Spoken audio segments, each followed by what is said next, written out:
ஒரு சப்பரம்.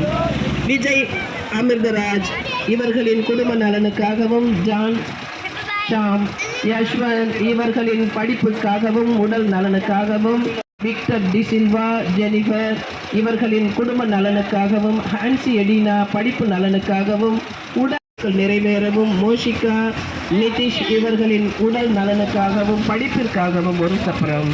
வளையமாதேவி, ஜான் குழந்தை, ஃப்ளோரா மேரி, தருண்ராஜ், சோனிஷ் இவர்களின் உடல் நலனுக்காகவும்